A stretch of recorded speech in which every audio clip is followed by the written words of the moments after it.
Thank you, everyone, for being here today. It's wonderful to see all of you, and I'm really looking forward to hearing the highlights from the various different funded projects that you've had through the AFN Network Plus.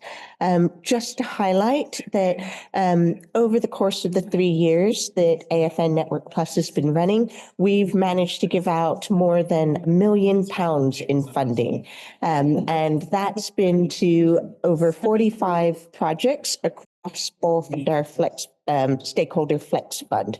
So it's great to have you here and to hear some of the highlights from those projects. And so actually, if we can move to our first speaker. So I believe that Shannon. Perfect. Okay. Yeah, I'll keep it to 3 minutes. So thank you very much for this opportunity, and good afternoon, everyone. So my name is Dr. Shannon McGuire, previously McLaughlin, and I'm a postdoctoral researcher at Queen's University Belfast, and I'm really delighted to share with you the work that I've been doing as part of the GROW project. So a bit of background: in 2023, I received funding from the AFN Network Plus to expand on a series of farmer-led workshops across the UK. So these workshops are part of the wider GROW project, which brings together partners from across 5 different European countries. The aim is simple but powerful: to build farmer confidence, skills, and resilience, not by talking at farmers, but by creating space for farmers to learn from each other. So with the support of this funding, we were able to host workshops in England, Scotland, and Northern Ireland. Unfortunately, we didn't manage to include Wales at this time, but we hope to do so in the future. So the workshops covered a diverse range of topics, and we focused on the themes of sustainability, profitability, and resilience. And each event centered around real farms and real experiences. So we explored holistic grazing strategies and pasture management, nutrient management and water quality, agroforestry and integrating trees into farm systems, as well as low input and regenerative farming, ethical dairying approaches for soil and herd health, as well as building resilience under changing and extreme weather events, as well as other topics that included farming with nature, while also staying financially profitable and viable. And then finally finishing with anaerobic digestion as part of a circular farming system. So the key principle of this project is that the farmers were the experts. They were the leaders and the voices that shaped each session. And to help extend the impact even further, each workshop was recorded and, where possible, developed into a practical training video. So this ensured that the knowledge shared in the field continues to reach others long after the event ended.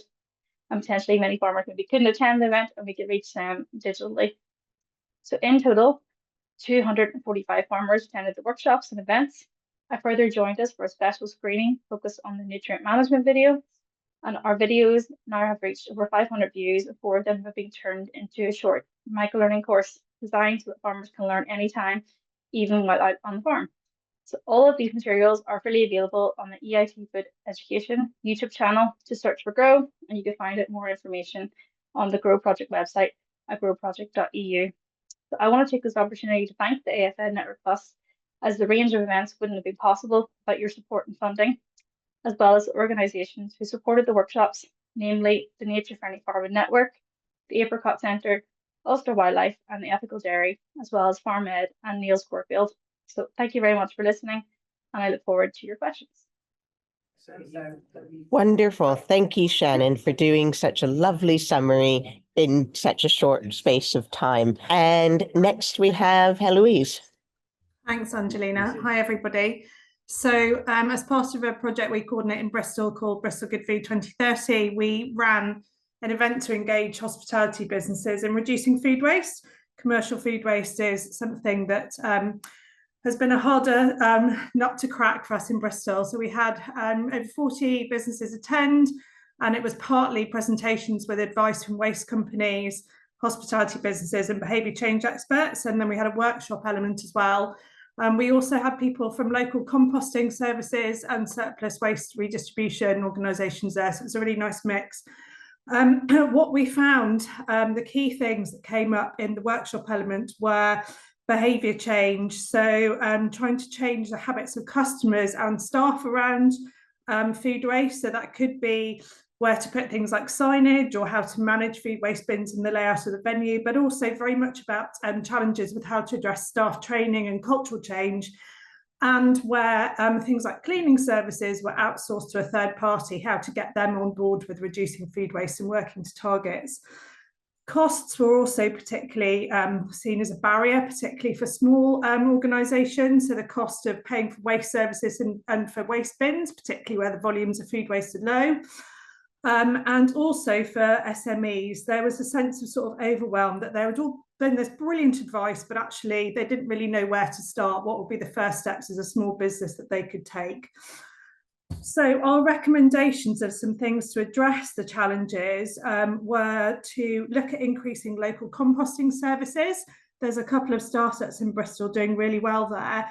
Lots of the businesses were interested in giving food waste to them, and particularly in hospitality, there's a lot of coffee grounds generated as waste.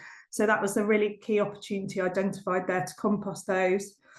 For SMEs, a recommendation is to create a guide on getting started with food waste that is really tailored to them, thinking about the fact they have small budgets, possibly small volume of waste, and also a small team to work with. And the other thing that came up for really all types of businesses was there was lots of brilliant insight, particularly from Boston Tea Party, chain of cafes in Bristol, on how they use targets to reduce food waste. So be that a target they set for an individual staff member, a team, or they even set targets against their profit and loss in relation to food waste. But lots of the organisations in the room felt quite sort of unconfident with where to start with defining and setting targets, and again how to sort of design and implement them so that they were effective. So there's probably an opportunity there to create some further advice and guidance on using targets to reduce food waste as well. And that's it. So yeah, again, happy to take questions in the breakout. Thank you, Heloise. Again, perfect timing. Our next speaker is Emma. Hi. So our project was looking basically at trying to study the chicken industry and understanding its relationship to net zero. And we held a workshop with a variety of people from within the industry using kind of this crafting technique of crafting a chick as a way to kind of open up conversations in quite a different way about their ideas of thinking about their future visions of chicken and about how it fitted into the net zero agenda. Now, I probably don't need to explain, like, chicken is just currently a very cheap meat, really easy to access, and potentially can be eaten in really healthy ways, and is actually seen as being this less resource intensive form of protein in comparison to red meat. So there are many ways, all fingers are pointing towards us, the fact we should have a chicken future. And indeed, UK now eats a huge amount of chicken meat. It's approaching 50% of total meat consumption, with it being homegrown for mostly the chilled part of the sector, but we're actually importing in frozen chicken parts. However, there are concerns about the environmental implications of UK chicken production, from the management of the poultry waste through to the ingredients in poultry feed. And it's probably the issues around poultry feed, in particular South American soya beans, and about their effect on kind of removing forested land and the issues around deforestation, which is where some of the big games could be in, like, making a bigger contribution towards kind of net zero, which often isn't being included in the calculations. But what we basically discovered when we're talking to people, we heard kind of quite typical things like farmers feel they get too much blame, consumers have a very low knowledge of chicken production, which is something we keep hearing about. But they're asking for more action from the integrators, the processors. These are the middlemen who basically control the relationship between farm to fork, to make more sustainable poultry feed. But there's big complexity in managing net zero with affordability, animal welfare and business viability.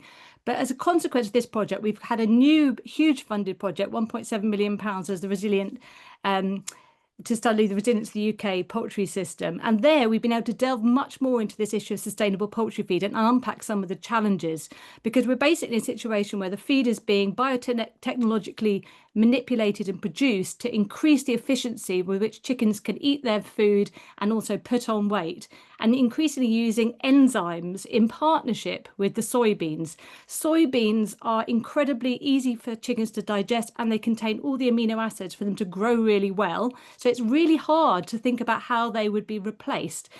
And when in partnership with enzymes to actually increasingly make it much more efficient, as my timer, you can kind of see why this desire of thinking how we can move away from a soya-based diet for chickens is actually really hard to achieve at the moment. And so it might be more questions about how we could actually reduce the amount of chicken instead. Thank you. Wonderful. Thank you, Emma. And I'm really, really pleased for you to hear about the additional significant funding that you've been able to get to continue studying these questions. And I look forward to following the progress of that research. So our next speaker is Abi. Yep. Hi, folks. Great to be here and sitting alongside so many inspiring and fascinating projects. I'm from Propagate, based up in Scotland, and our project was sort of focusing on Lockhill Agroecological Farm, which is a new community farm project in Dumfries and Galloway. So Lockhill Farm is about 75 acres. It's been owned by Richard and Jane for the last 15 years, who've managed it organically and planted 6 hectares of native woodland. They're both about 80 years old now, so they approached me a couple of years ago and they said, can we work together on sort of rethinking the future of the farm, leaving a legacy and giving back a bit more to the community and involving the community more. So we're developing a, as I say, community farm kind of concept, and the AFN funding came in a particularly useful time when we were kind of trying to pull together a year of baseline auditing and studies. So we had a stockless year. We did a whole bunch of biodiversity audits. We did lots of biological soil sampling, soil food web analysis, that kind of thing. We used the Organic Research Centre's public goods toolkit to look at lots of different dimensions of farm sustainability.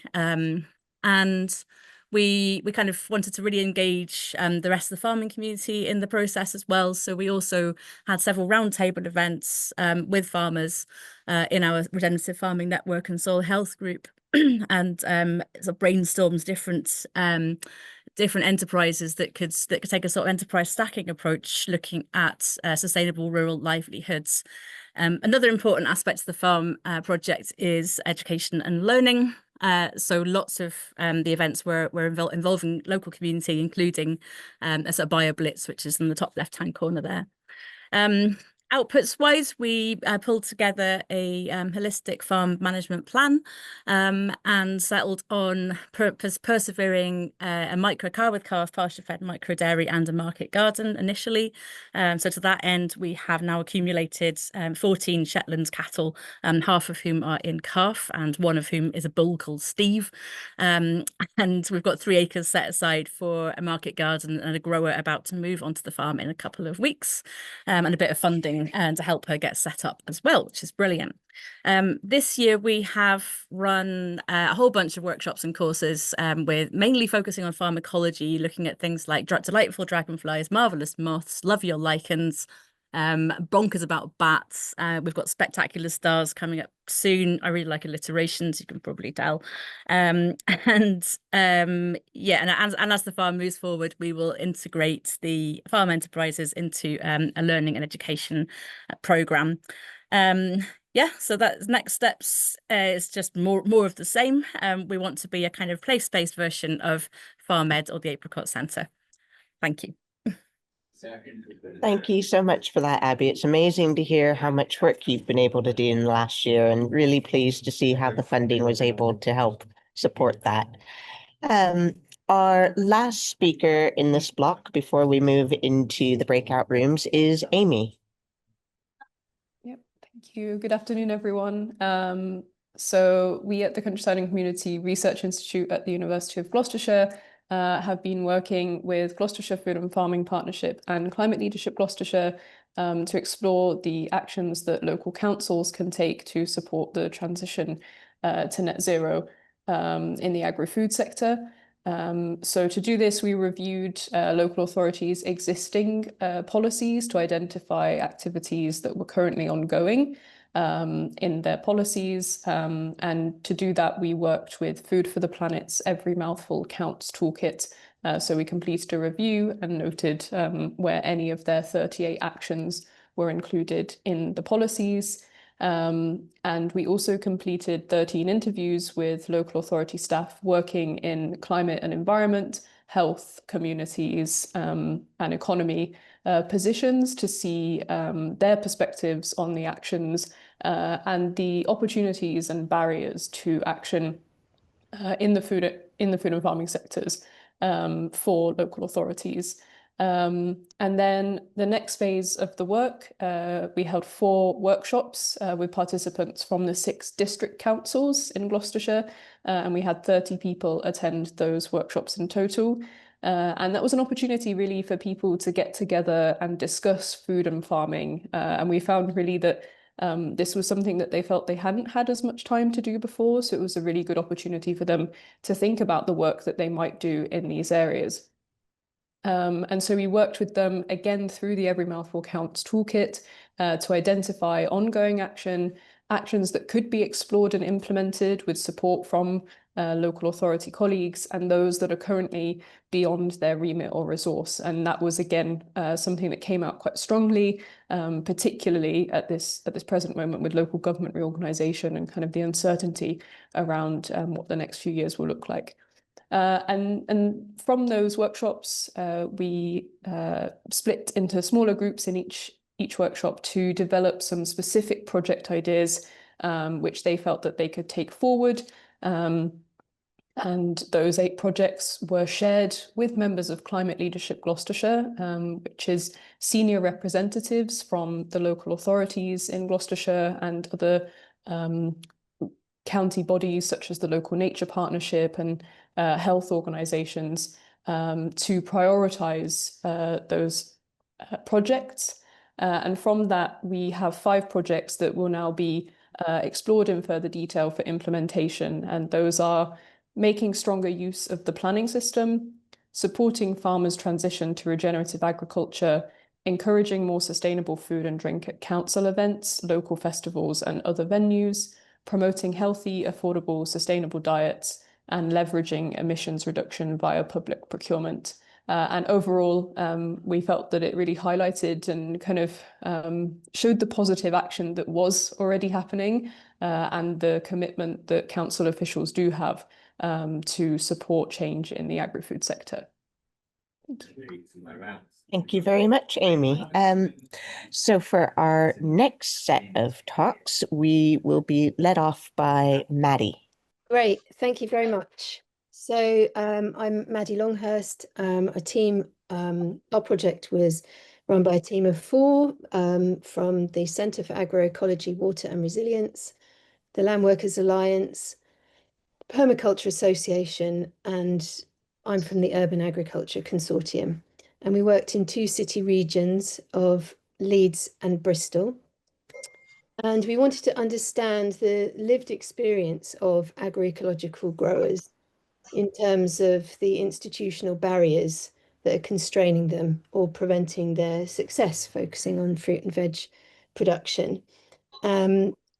And so I've put this in kind of 3 sections, the ministry, the frameworks, and the evidence pack and policy brief.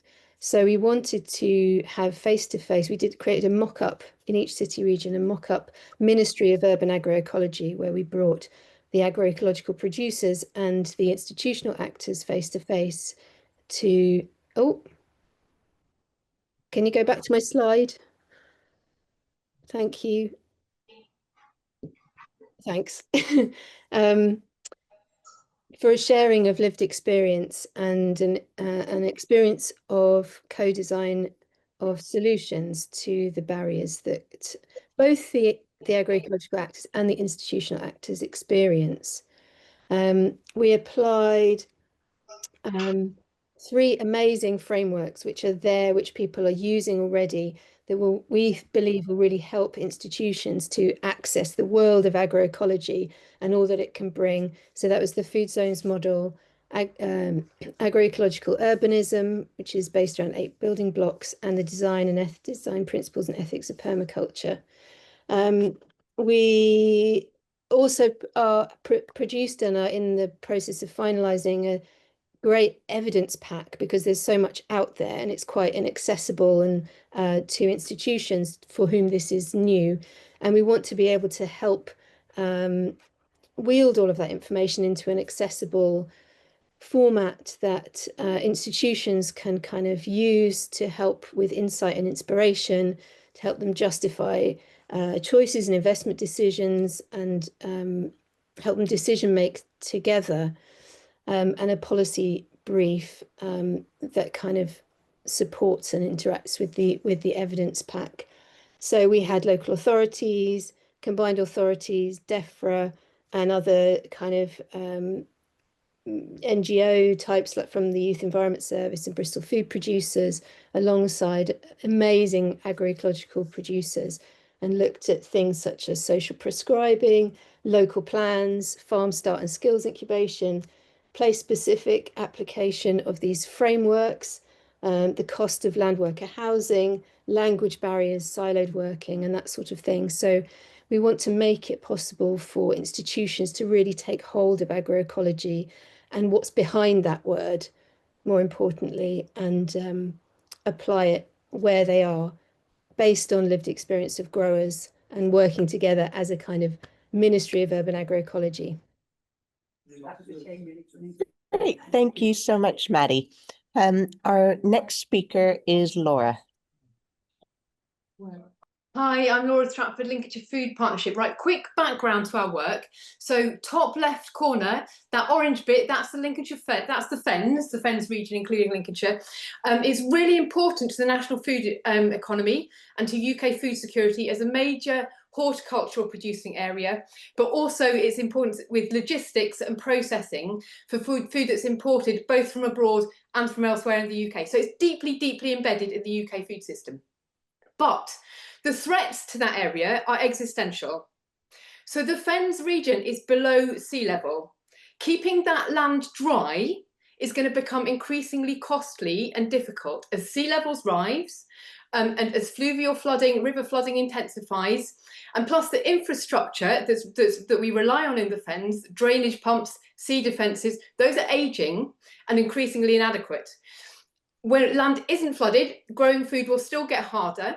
The Fens climate change risk assessment, which is this orange bit in the middle that you see, is saying that projects that we're going to have worsening water scarcity, drops in biodiversity, in particular pollinators, which would be catastrophic from 2 degrees, soil depletion, that's due to the nature of farming on peat, plus poor soil husbandry exacerbated by climate change.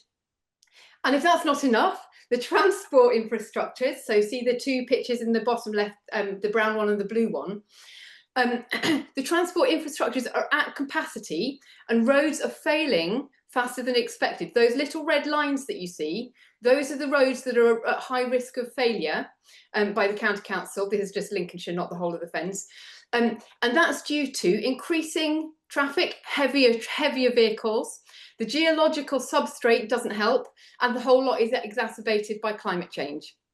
So we brought together 30 people from different backgrounds across the food system. So implicitly, they had different values, different worldviews, different purposes. We didn't ask or expect them to agree with each other. We applied Chatham House rules to encourage them to speak frankly. And our role as moderators was just to enable everybody to be heard and to challenge 2 easy responses. What we found was that this went on over the course of 2 years and 8 workshops, and AFN was a contributor to that. And what we found was that this approach is feasible. The participants kept coming back and engaging over the course of 2 years because they're hearing new information and were stimulated by it. So we think that this is a good approach, and we didn't start with climate change. We started with their interests and concerns in that region. But over the course of 2 years, even though the professionals on the ground are concerned about climate change, what we found is that other more immediate interests are in the forefront of their mind, and they've got quite optimistic aspirations about adapting and thriving and gaining recognition for their fantastic food production.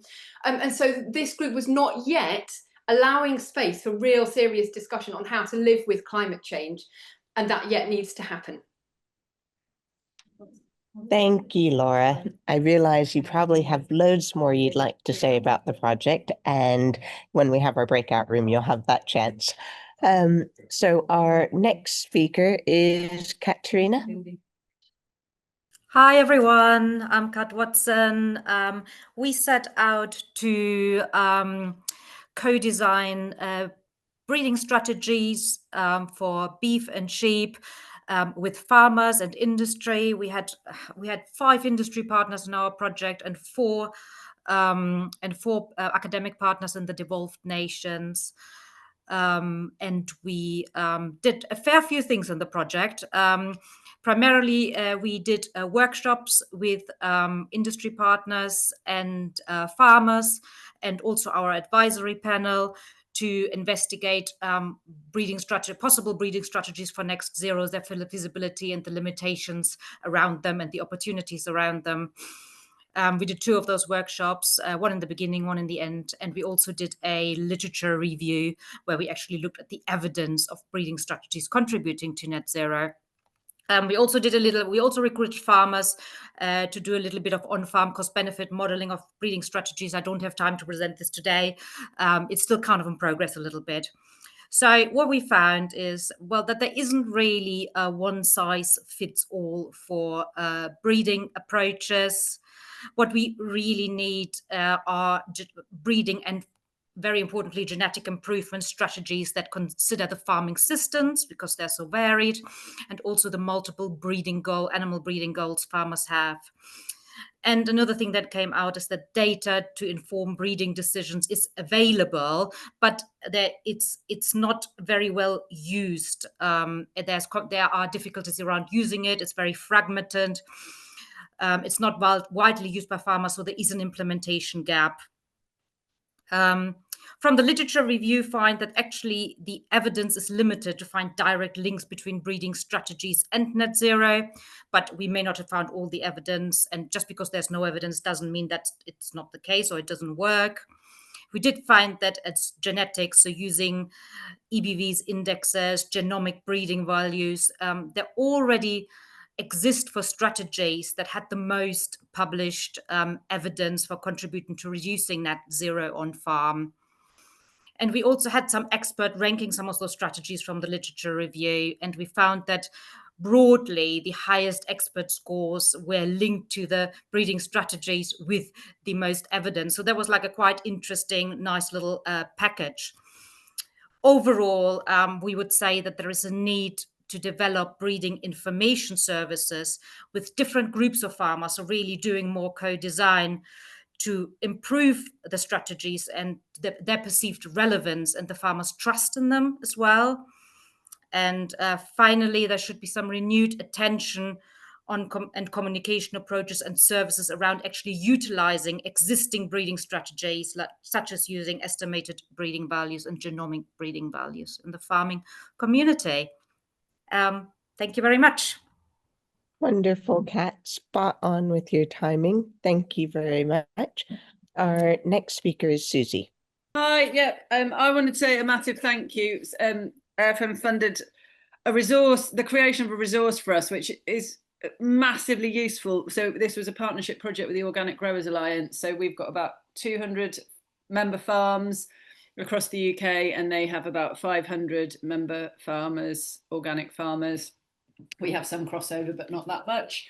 And we supported one of our growers, Andy Dibben, to do a presentation for us at the Organic Growers Gathering last year, which had a huge audience and lots of feedback, and we wanted to put it into a resource. We know that our growers really appreciate printed resources, which they can sit in the polytunnel and read, much more than having to look at a screen.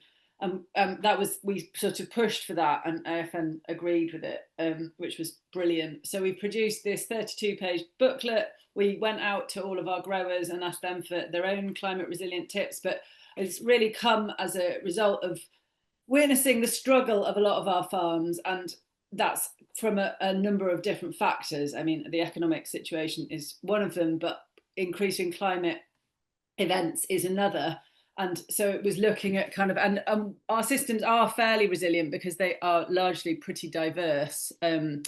But it was looking at kind of how we could increase that resilience and increase kind of things like stacking crops in the spaces, and where, like, also giving people tools to decide when to take something out because it hadn't worked, or when to leave it in because it might come back. So yeah, it was sort of, as I've put there, it was sort of growers struggling. They were pretty resilient, but we were looking at tools that would increase them. So the guide covers, so Andy really talked mostly about crops in the presentation last year, but we also included infrastructure in this guide. So it's kind of the concept of whole farm system and thinking about everything together. Green manures and how they can be added into the system and have a really positive impact. The value of diversity in a whole range of ways. I mean, not just of crops, but of kind of, yeah, knowledge, people, spaces, infrastructure, flexibility, protected cropping as a really big part of it, the use of perennials, and then a sort of the last section was on infrastructure, so irrigation, polytunnels, a bit on equipment and that kind of stuff. Yeah, we're sending it out to all of our members, and it'll be available to download from our website as well. And yeah, we did an irrigation one a couple of years ago in a very similar format. It's quite an easy to read, trying to keep it sort of bullet points guide with very clear sections, and it's had some really, really good feedback. And so far, well, yeah, we've had some really positive feedback on this from people who've seen it. It's sort of officially launching. Well, it's at the printers now, and it's officially launching, I suppose, here really, but more widely next week. So thank you. That's my time.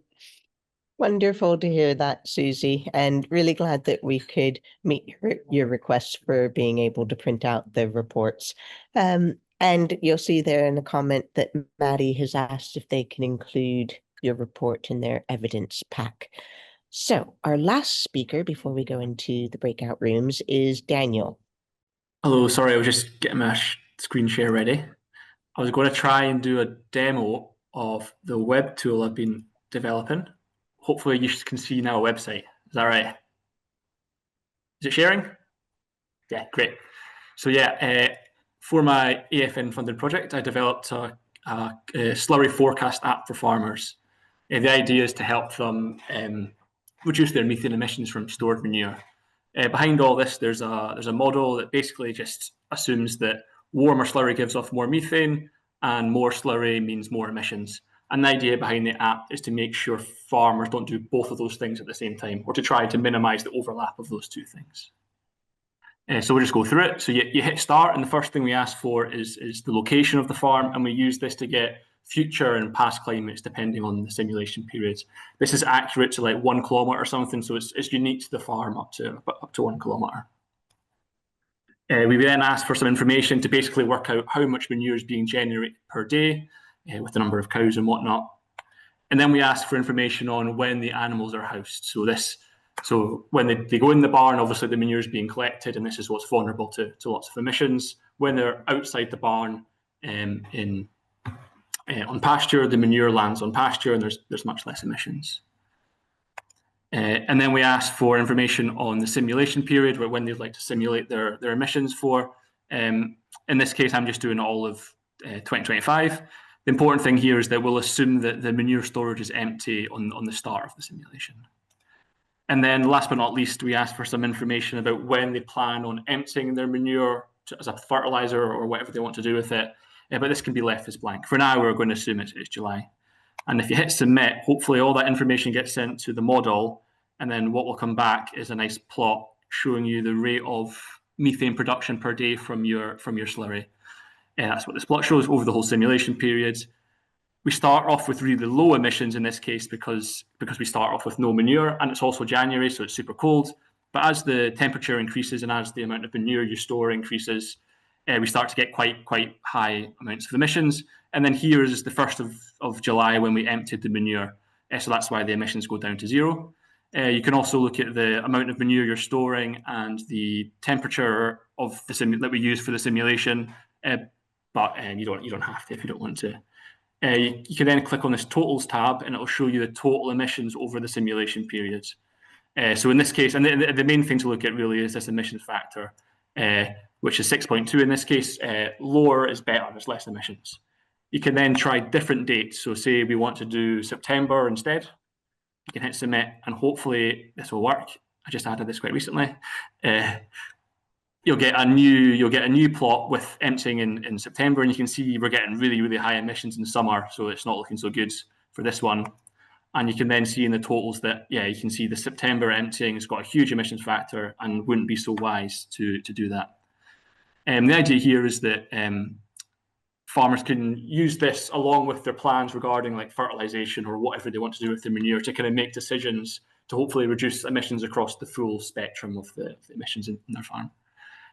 So what you can try it out if you want, it's at manureemissions.com, and you can give me an email as well at dfletcher@souc.com. Thanks very much. I look forward to some questions. Thank you very much, Daniel. Twisted Orange, thank you. Hi, everyone. We've been working with the School of Psychology at Swansea University to develop Kaleidoscope, which is a set of modules with robust methodologies to provide detailed consumer insight to drive sustainable and healthy food choices. We work with industry, academia and the public sector to help de-risk product development and create effective consumer communication programs. Research has revealed that the use of information alone has not significantly changed consumer behaviours towards sustainable, healthy food options. So this funding has enabled us to test both visual communication and co-creation to encourage primary school pupils to choose more sustainable food at lunchtime. We collaborated with Torvine Council in one of their primary schools. Processing art requires part of the brain not normally accessed by typical communication. Creative tasks can facilitate research with populations who are culturally and linguistically diverse and can encourage thinking in non-standard ways, avoiding cliches and ready-made answers. We ran visual focus groups with 28 Year 6 pupils to understand how school meal choices can be promoted to encourage them to choose the more sustainable option. Visual focus groups enable a deeper understanding of consumer acceptance and provide a stronger youth voice. We ran a collective drawing task with the traditional structure of a focus group. The pupils were asked to respond to a question: what foods are good for the planet and what foods are bad for the planet? They created drawings and the pupils were highly engaged with the process. Quieter pupils were more involved than usual, demonstrating the benefit of different approaches to communicate sustainability topics. Inspired by the students' drawings, we worked with a graphic designer. Logo design choices were shared with the pupils and they voted for their favourite. We created posters, flyers for parents and cards to sit next to the sustainable hot meal. Results showed a 3% increase in the more sustainable option. A 3% shift to the more sustainable choice for 5 days out of a 3-week cycle would reduce CO2 emissions by around 7 tonnes per year, approximately 1% of the total CO2 emissions of the meal service. The Torvine team has now added the logo to their school menus and put up posters across 27 primary schools. The same menus are in place in another local authority, but without the visual communication support. And in the new year, we will be able to analyse the impact across these primary schools, and we will have a set of controls in the other schools to compare these two. The project has provided vital insight to those responsible for school meal menus, but can also help to inform food companies supplying the public sector, as well as having the potential to use the research findings to develop solutions for the food industry. Thank you very much, Louise. Our next speaker is Lucie Büchi from the University of Greenwich. Thank you very much indeed, Lucie. Thank you, Sarah. Can you hear me properly? Yeah, yes, thanks. So a quite different project, this one. Our aim was to compare different methods to assess soil organic carbon, including in situ assessment done by the farmers in the field and lab-based methods. So we had 18 farmers participating in our project, and each farmer selected 5 fields or areas that they wanted to test. And they did the in situ assessment of soil quality following a participatory method that was developed by Earthwatch, which is one of the partners of the project. So among others, this assessment included assessing the color of the soil using a Menzel chart. You can see that at the bottom left of the slide. And also taking a picture of the soil with a to be able to analyze the image later. Then they did some soil sampling and they sent us the 5 samples that we then dispatched to a lab and the different partners to do soil analysis. So we assessed soil organic matter in 3 different labs using the loss on ignition method. And we also used soil organic carbon estimated by the DUMA method in the lab for comparison. So our main findings, you can see on the right. So we had very good correlation between the 3 methods assessing soil organic matter, but we could see quite a shift in the absolute values obtained by the 3 methods. And this shift also means that if we try to assess soil quality using the carbon to clay ratio, like you can see in the table, depending on the method you use, your soil will be assessed as having different quality. So this can have quite some importance if you try to assess changes in soil organic carbon with time. And so we think it's important to always report the protocol that was used when you report soil organic matter data. We also compared the soil assessment by the farmers to the data from the lab. And we still need to do some more analysis of this data, but we could see that the color gives a rough estimation of the soil organic matter, but we need a bit more analysis to make this a reliable method to establish baseline for farmers.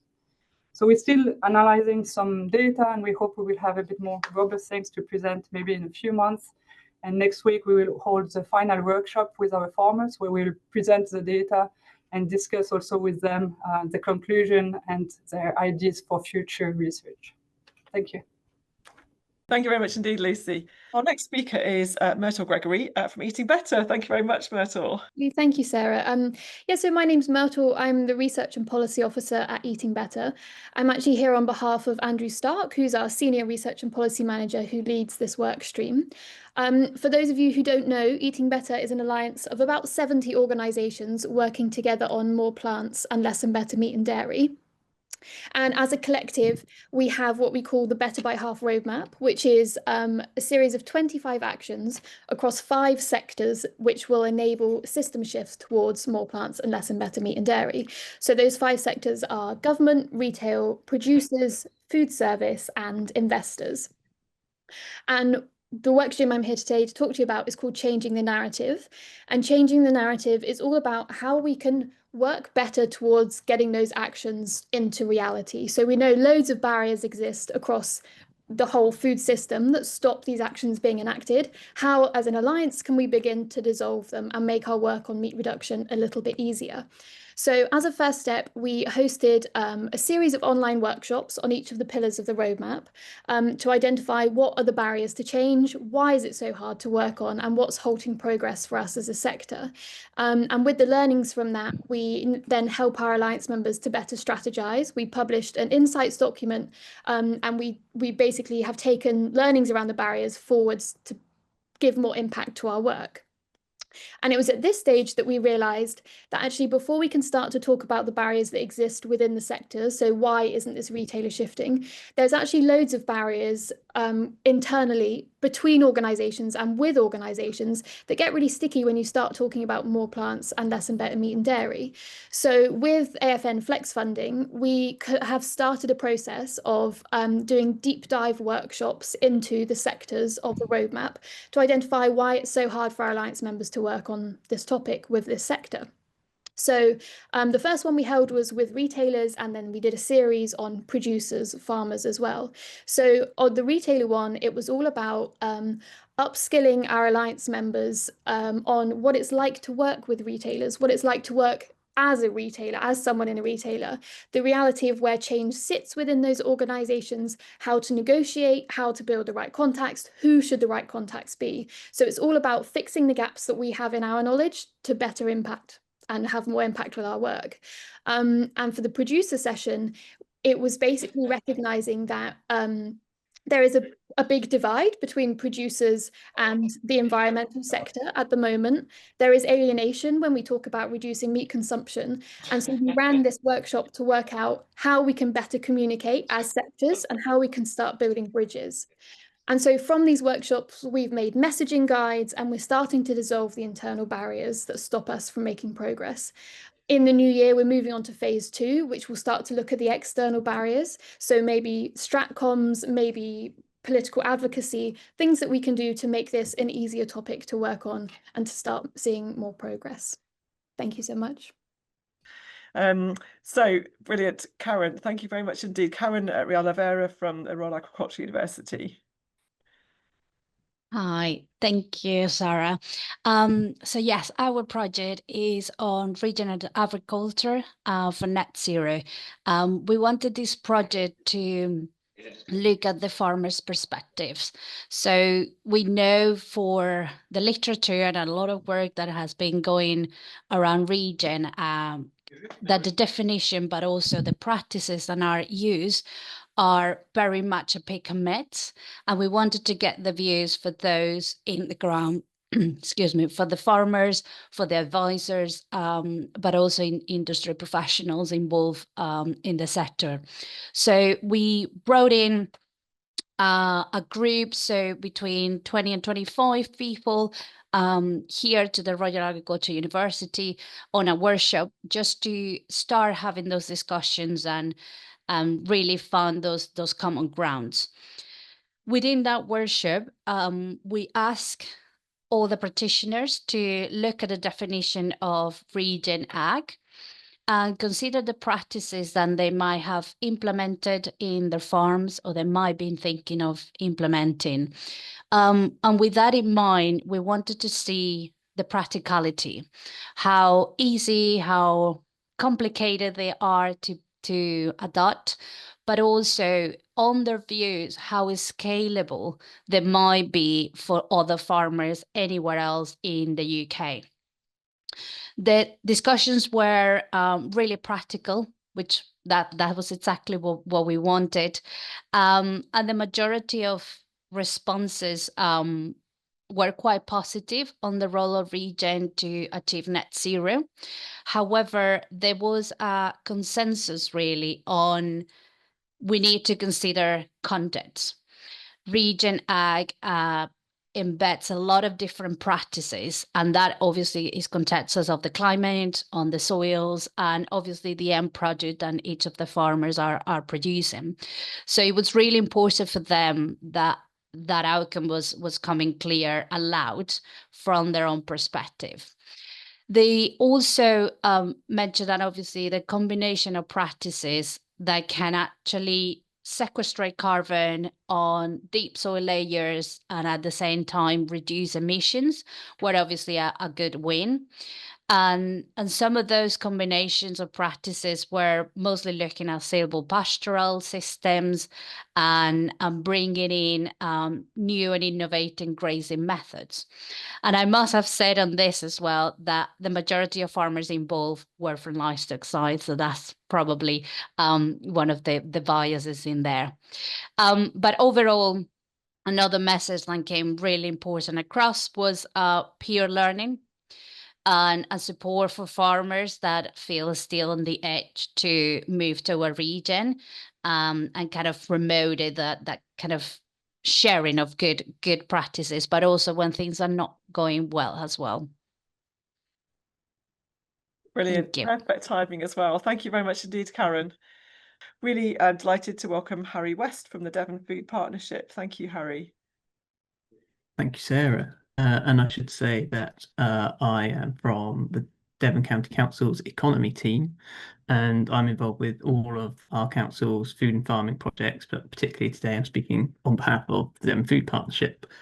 So we used our Flex Fund money to put it towards a collaborative event with a local organisation called Food Drink Devon, which is a kind of membership of local food and drink businesses who are kind of passionate about a sense of place and sustainability and kind of quality of what they produce. And we hosted an event to kind of support local food and drink businesses, post-farm gate businesses primarily, who are kind of interested in starting to explore their kind of sustainability journey. And we called this People, Planet, Profit, to reflect the kind of social, environmental and commercial elements of sustainability. And And it was a great success, the event itself. So we had about 50 businesses come along to an evening event. We actually sold out. We had to get a little bit more space for them all because it was so popular. And the kind of the event took the format of, we heard kind of inspirational case studies from local businesses. We had Two Drifters carbon negative rum. We had Owen's Coffee, who are doing innovative stuff with their packaging. We had a local farm shop who's powered by an anaerobic digester on the farm. So we had all of these nice case studies for people to learn from, and then kind of presented a range of business support opportunities that were on offer at the time for businesses to kind of explore that more for themselves. And because we wanted it to be kind of have more long-term impact, we wrote that up into a neat little booklet, which you can find on our website, Devon Food Partnership website. So anyone can access that now. But the kind of outcomes from the event, which were really useful for us, was that it demonstrated that there is a demand from smaller food and drink businesses to explore issues around sustainability. We got a much better idea of what the specific areas of demand are. Packaging and waste seem to be top of people's list, but that may well have been because of the changes in legislation around the time that we hosted the event. But because we managed to demonstrate that demand for support, we've managed to attract further funding to host further events on those specific issues which people were interested in. I think we've done 4 events since this original one. So that's been great. And again, all of the information about that's on our website.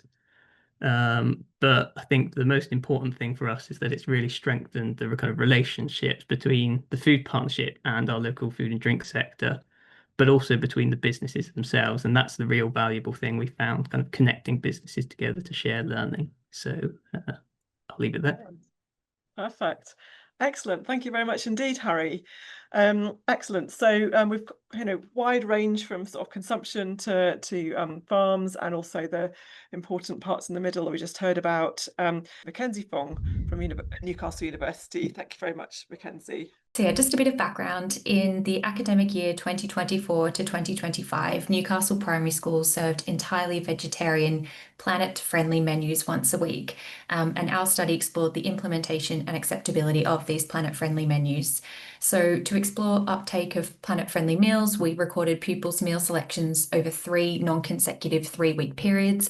And then to explore acceptability of the planet-friendly menus, we did focus groups with 27 pupils. There were 12 parents, 12 teaching staff from 3 schools that we sampled on free school meal eligibility. And then to explore implementation, we did focus groups with 10 local authority caterers and chefs, and also 2 suppliers. So what we found in terms of the meal selection, we found that the numbers of dinners ordered on the planet-friendly days was similar to the other days, but overall, meat options were still preferred, especially fish on Fridays. Vegetarian dishes tended to be less popular unless they were familiar options, so something like a margherita pizza was always going to do really well. Parents and pupils were totally unaware that a planet-friendly menu was in existence, and I think because of that, staff reported that they hadn't received any complaints from either group. And this is in contrast to previous years where the menus were promoted as meat-free or vegan, which did attract backlash from parents. There was widespread agreement among the participants that plant-based menus didn't need to be overtly labelled or promoted, so that was a favoured approach. Participants in all the focus groups were supportive of the principle of planet-friendly menus. However, acceptance by parents and staff really depended on perceptions of food quality, appeal, and nutritional adequacy. So these stakeholders expressed concerns that increasing the availability of planet-friendly school meals could lead to over-reliance on ultra-processed fake meat alternatives, which were just categorically disliked. They also felt that planet-friendly menus might lack certain nutrients, and protein was mentioned quite often. Parents and staff also questioned the appeal of the current plant-based meal options, and then this raised concerns that having unappealing dishes at school might discourage children from trying vegetarian foods in the future. Also, because parents and staff viewed these planet-friendly days as a way to expose children to new foods, they thought that serving familiar things on the planet-friendly day, like a margarita pizza, was a missed opportunity.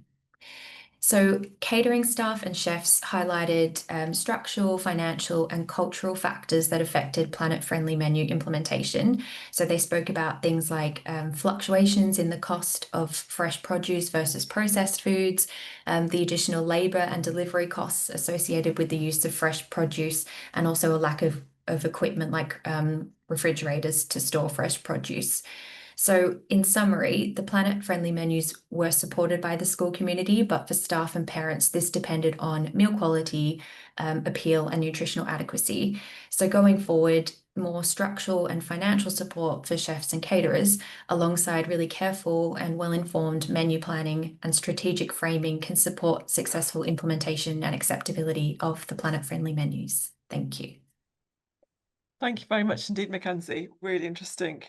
Excellent. Thank you very much. We're going to move on now to Naomi Beingessner, who is from the James Hutton Institute. Thank you, Naomi. Thanks. I led a project entitled Triggering Environmental Transformation on Large Land Holdings, and that involved geographers, sociologists, and climate change modelers. We used an established conceptual framework for understanding transformational change in agriculture, the triggering change model. And the model shows that major changes primarily occur in response to trigger events like succession, severe flooding, new regulations, after which farm managers actively assess their options and may change their actions. So we used it to assess how substantive environmental changes in large land holding trajectories can be enabled. So specifically asking, what's the role of succession and how could climate modeling influence decision making?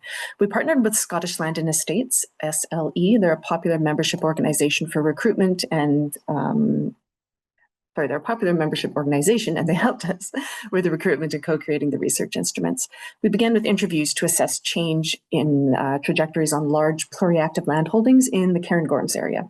And then we conducted a workshop with interview participants using data visualization tools, and those demonstrated the range of potential changes to variables such as growing seasons, rainfall, heat units in the next several decades in the UK and the Cairngorms in particular.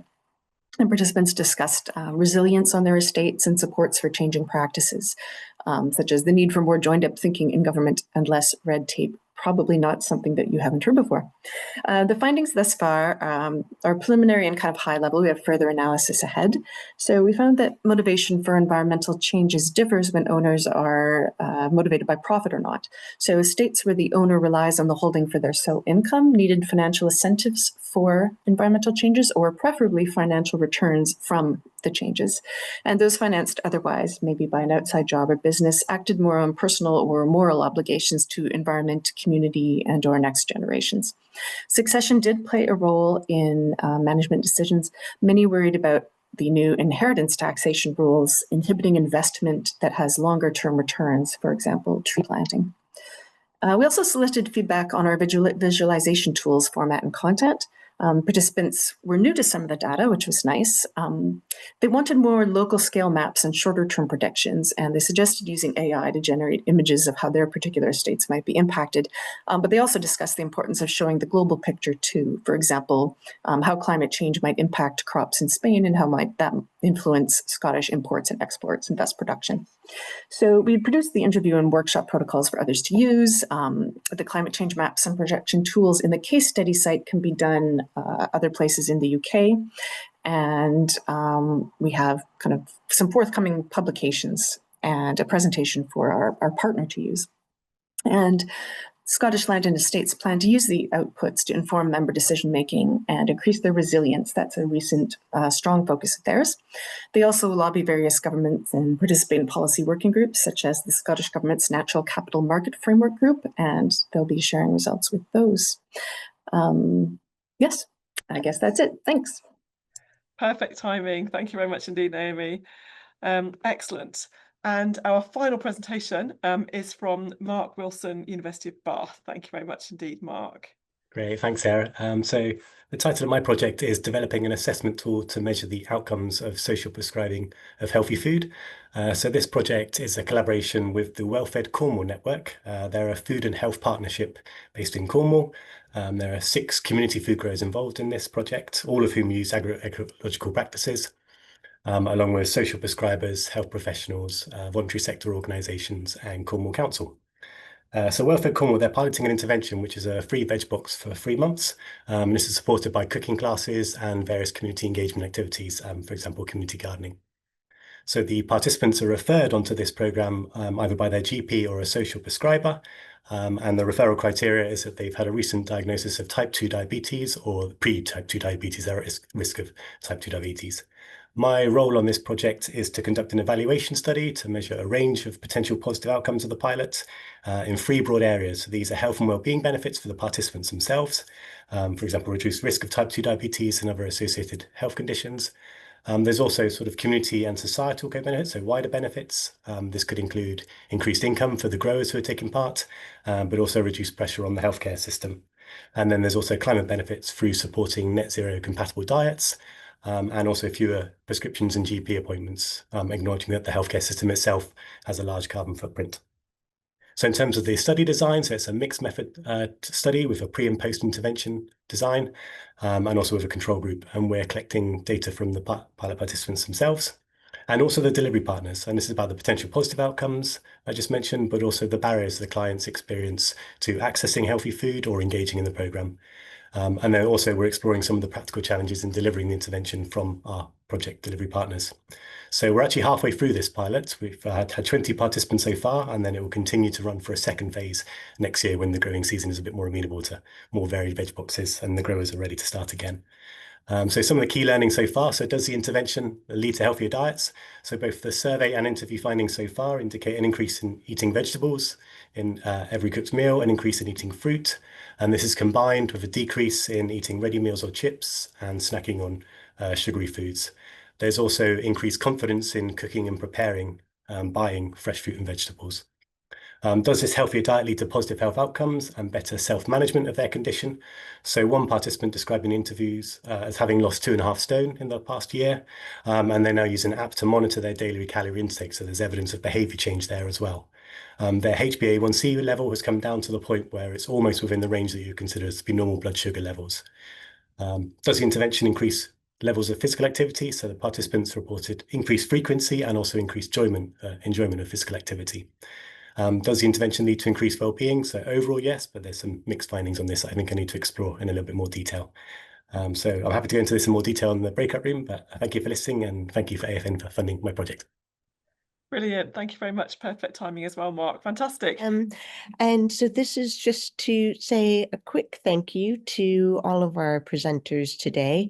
If anything you heard today, or if you're interested in any of the other projects that we've funded, you can find them all on our website. I don't know, John, if you have the link handy. We've got a page featuring all of the different projects, and they've been really fascinating. And I've been so pleased as one of the co-leads of AFN to be able to use that money to support so many different ideas and projects, and all of them advancing our knowledge around various different practices that might help get us some part of the way to our net zero goals. So thank you very much, everyone, and hope to see you again in the near future.